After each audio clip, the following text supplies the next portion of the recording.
नागौर सांसद हनुमान बेनीवाल के बाद उनके भाई पूर्व विधायक नारायण बेनीवाल ने भी सुरक्षा लौटा दी। सांसद ने पुलिस व प्रशासन पर आरोप लगाए हैं। दरअसल जनवरी 2024 में भी पुलिस इंटेलिजेंस को इनपुट मिला था कि राष्ट्रीय लोकतांत्रिक पार्टी प्रमुख और नागौर सांसद हनुमान बेनीवाल की जान को खतरा है और उन पर हमला हो सकता है। इसके बाद नागौर एसपी नारायण टोगस ने 25 अप्रैल को बेनीवाल के साथ 2 अतिरिक्त गनमैन और नागौर दौरे के दौरान एक हथियारबंद क्यूआरटी टीम को साथ रहने के आदेश जारी किए थे। हालांकि बेनीवाल ने सरकार से खतरे का इनपुट स्पष्ट नहीं होने पर 27 अप्रैल को सुरक्षा लौटा दी थी। सांसद हनुमान बेनीवाल ने कहा, साल 2013 में लाइसेंस के रिन्यूअल के लिए आवेदन किया गया था, लेकिन 2014 में भाजपा सरकार के समय एक मामला दर्ज हुआ था। इसमें बताया गया था कि हनुमान बेनीवाल ने हथियार लाइसेंस रिन्यूअल के लिए आवेदन करते समय एक मुकदमे का तथ्य छुपाया है। ऐसे में हनुमान बेनीवाल पर तथ्य छुपाने के तहत मामला दर्ज करवाया गया। 2014 में मामला दर्ज होते ही हथियार थाने में जमा करवा दिए गए। फिर 2017 में मामले में एफआईआर लग गई थी कि मामला बेबुनियाद है, क्रिमिनल केस नहीं बन रहा था। इसके बाद जब तत्कालीन जिला कलेक्टर को लाइसेंस बहाली के लिए कहा तो उन्होंने असमर्थता जाहिर कर दी। फिर सांसद बन गया तो भी विशेष अधिकार के तहत कोई लाभ नहीं लिया। इसके बाद गहलोत सरकार में भी संभागीय आयुक्त ने कोई फैसला जारी नहीं किया। पिछले 6 महीने से वो कागज कलेक्टर के पास पड़ा है। कलेक्टर ने एसपी को पत्र लिखा तो जवाब मिला कि कोई खतरा ही नहीं है, अब मेरे घर में हथियार का कोई लाइसेंस नहीं है। बेनीवाल ने कहा कि अभी 4 दिन पहले खतरे का इनपुट आने के बावजूद सुरक्षा कर्मी नहीं भेजे गए। अगर 4 दिन में कोई हमला हो जाता तो जिम्मेदार कौन होता?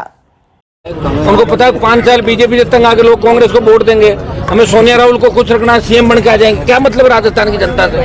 गर्मी के लिए हम बैठे ना, हमें पता है 3 से 1 पे ले आए, 1 भी ले गए, फिर भी लड़ रहे हैं सड़क पे।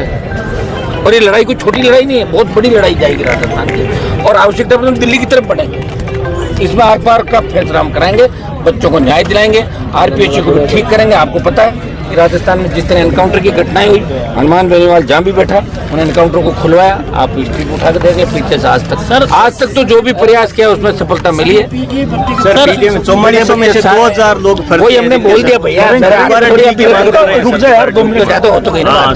मैं तुम्हारे साथ तुम बच्चों, लेकिन इस तरह तुम एक तो क्या जितने भी संघर्ष करो तुम सारे सारे एमएलए बनना चाहते हो, मत बनो।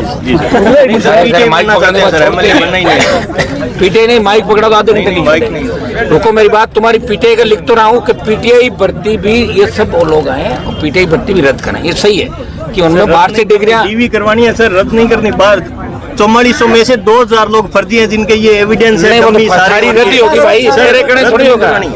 ऐसे तू कहते तेरे अकेले को लगा दे बाकी छोड़ दे, तो घर का राज थोड़ी। ऐसा है, पीटीआई भर्ती रद्द करें और बदमाश है उनको गिरफ्तार करके जेल में डालें, तो जो सही है वापिस आ जाएंगे सर। और हाँ, बीजेपी के विधायक 3 और 4 तारीख को प्रशिक्षण के लिए गुजरात जा रहे हैं शॉर्ट में। हाँ, तो गुजरात में आराम से और सीख के आ जाएंगे। क्या गुजरात में तो कितना बड़ा भ्रष्टाचार आपको पता नहीं? चलती मैं गाड़ी में चल रहा था और चलते चलते 50 रुपए का एक जना कह के वो ले गया पुलिस वाला, 50 रुपए ट्रक से निकाल दिया। शराबबंदी गुजरात में, सारी दारू जा रही है हरियाणा से राजस्थान होती है गुजरात। गुजरात की स्थिति क्या आपको पता है? गुजरात मॉडल हो रहा है देश के अंदर सारा। तो गुजरात के व्यापारी देश में व्यापार करें, बाकी छुप गए बेचारे, आधों को पकड़ लिया, आधे वैसे चले गए। तो गुजरात जा रहे हैं तो और बच्चा कुछ और सीख के आ जाएंगे वहाँ से। मान लो कहीं माल मलिदा नहीं मिल रहा तो कैसे सीखें? गुजरात से ट्रेनिंग मिल जाएगी। बेनीवाल जी, आपको जान से मारने की धमकी भी दोबारा मिली है। क्यूआरटी सिक्योरिटी आपको देने की बात की गई थी, सुरक्षा व्यवस्था बढ़ाई गई है आपकी, ना के बराबर नजर आ रही है। क्या कौन देता क्यूआरटी हमारे को जान से? पता नहीं, मुझे तो कोई धमकी तो मिली नहीं, लेकिन इस तरह की बातें आती है हमारे पास। कल किसी ने बात करी, हम लड़ते रहते हैं लोगों से, लड़ते रहते हैं लोगों से, माफियाओं से, हार्डकोर अपराधियों से लड़ते हैं। और हमारी लड़ाई का परिणाम हो कई को सही जगह भी पहुंचाया हमने, कई बदमाशों को। आगे भी हमारी जंग जारी रहेगी, लड़ेंगे आम आदमी गरीब आदमी के लिए, लेकिन हमने कोई सुरक्षा की मांग सरकार से कभी नहीं करी। पहलगाम हमले के तीसरे दिन प्रधानमंत्री जी चुनावी सभा को संबोधित करते हैं। वो तो पहले ही करते, तो नई बात क्या है? कुंभ की घटना के बाद कर रहे थे, क्या कर लिया आपने? रेलवे स्टेशन में भगदड़ हो गई, मर गए, सुबह हंस रहे थे, नाश्ता कर रहे थे लोकसभा में। अरे भाई है ही नहीं विपक्ष, तो करेंगे ऐसा? विपक्ष कहाँ है? राहुल गांधी जी क्या कर रहे हैं? दूसरे लोग क्या करें? ये भी तो बात करो। वो क्या करें? भाषणों से काम थोड़ी चलता। सड़क पे कौन लड़ रहा है? ये लड़ाई तो कांग्रेस को लड़नी चाहिए। अब देखिए, कांग्रेस ने अगर आरपीएससी को खराब किया तो बीजेपी की जिम्मेदारी थी।